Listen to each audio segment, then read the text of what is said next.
Ang nalalapit na rematch ng Golden State Warriors at San Antonio Spurs bukas ay inaasahang magiging mas matindi, mas masikip, at mas puno ng adjustments dahil parehong koponan ay galing sa isang laban na nagbigay ng malinaw na larawan kung ano ang kanilang lakas at kahinaan. At sa back-to-back na setup ay masusubok ang tibay, disiplina at pag-aangkop ng bawat isa. Sa panig ng Warriors, ang malaking kwento ay kung paano nila maipagpapatuloy ang momentum na nakuha nila mula sa huli nilang panalo, kung saan muling nagningning si Stephen Curry sa pamamagitan ng kanyang mataas na scoring output, composure sa clutch moments at kakayahang buhatin ang opensa kapag kinakailangan, lalo na noong nagsimulang humabol ang Spurs sa second half. Para naman sa Spurs, malinaw na hindi nila hahayaang maulit ang nangyari kung saan kahit nagkaroon sila ng magagandang individual performances kasama ang triple-double ng kanilang mga core players, ay hindi nila na-sustain ang disiplina at agresibong simula kaya naubusan sila ng gasolina sa dulo laban sa mas veteranong Warriors. Sa rematch, malaking bagay ang adjustment sa depensa ng Spurs dahil malinaw sa naunang laban na hindi sapat na bantayan lamang si Curry sa half-court. Kailangan nilang pigilan ang kanyang off-ball movement, screen navigation, at spacing na pinagmumulan ng maraming bukas na tira. Ang Warriors naman ay kailangan ding maging handa sa posibleng pagbabago ng strategy ng Spurs, lalo na sa ball pressure, paggamit ng kanilang height advantage,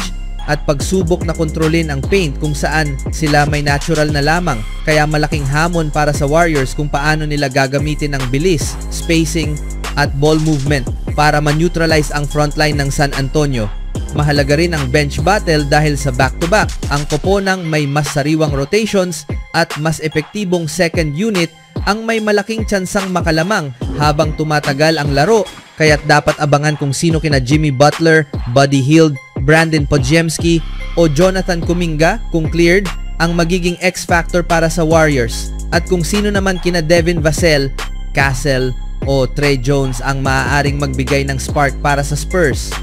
Sa aspeto naman ng tempo, malaki ang kinalaman ng defensive discipline dahil ang Spurs ay kilalang mabilis magpatakbo at agresibo sa transition tuwing nakakakuha sila ng stops, samantalang ang Warriors ay humihina kapag nagiging careless sila sa turnovers. Kaya ang rematch na ito ay maaaring manalo ang sinumang koponan na mas maingat sa bola at mas agresibo sa pagkuha ng quality shots. Kapansin-pansin din na ang back-to-back ay magbubukas ng tanong kung gaano ka-fresh ang Warriors bukas, lalo na't sila ang mas may edad na lineup, habang ang San Antonio na isang batang koponan ay posibleng gumamit ng high-energy approach para pagurin ang Golden State at ipuwersa silang mag-adjust mas maaga kaysa sa nakaraang laban. Subalit hindi rin dapat maliitin ang experience ng Warriors sa ganitong mga sitwasyon dahil napatunayan na nila sa maraming taon na kaya nilang manalo sa mga high-pressure rematches, lalo na kung nagkaroon sila ng malinaw na blueprint mula sa kanilang unang tagumpay. Dapat ding abangan kung paano gagamitin ng Spurs si Victor Wembanyama sa rematch dahil bagamat gumawa siya ng malalaking numero sa kanilang unang laban, kailangan nilang siguraduhin na ang kanyang impact ay tumatagos hindi lamang sa stats kundi pati sa pacing at game control, lalo na sa depensang kailangan nilang higpitan laban sa shooters ng Warriors. Sa kabilang banda, ang Warriors ay kailangang maghanda sa mas organisadong ball movement ng Spurs bukas dahil tiyak na susubukan ng San Antonio na bawasan ang isolation plays at mag-focus sa mismatches at paint touches upang bigyan ng mas maraming open looks ang kanilang mga shooters. Sa aspeto ng mental toughness, parehong koponan ay may kailangan patunayan. Ang Spurs ay kailangang ipakita na kaya nilang bumawi sa isang team na nakatalo sa kanila kahit magaling silang naglaro, at ang Warriors naman ay kailangang ipakita na ang kanilang panalo ay hindi aksidente kundi bunga ng kanilang sistema, execution at championship experience.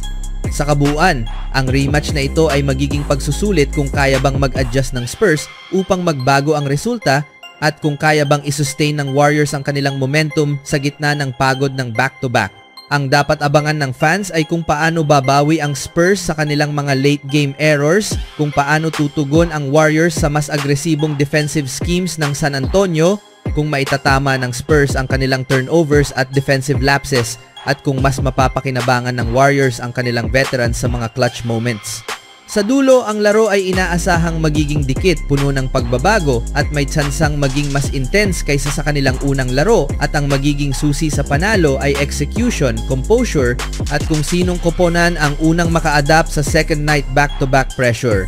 Sa nalalapit na rematch ng Golden State Warriors at San Antonio Spurs, ang pinakaaabangang manlalaro mula sa Warriors ay walang iba kundi si Stephen Curry dahil siya ang nagdala ng pinakamalaking epekto sa nakaraang laro mula sa kanyang mataas na scoring, leadership at kakayahang baguhin ang momentum sa loob lamang ng ilang minuto, kaya't inaasahang muli siyang magiging sentro ng opensa at magiging pinakamalaking problema ng depensa ng Spurs lalo na sa second half kung saan siya kadalasang umiinit. Bukod kay Curry, malaking bagay din kung paano maglalaro si Jonathan Kuminga kung makakabalik siya dahil ang athleticism niya, kakayahang umatake sa rim at versatility sa depensa ay maaaring magbigay ng sobrang value sa Warriors lalo na't kailangan nila ng taong kayang sumabay sa tangkad at haba ng frontline ng Spurs. At kung sakaling wala si Kuminga, maaaring mapunta ang spotlight kay Brandon Podziemski na kilala sa kanyang hustle, smart plays at kakayahang magbigay ng spark off the bench sa pamamagitan ng rebounds, putbacks at timely threes.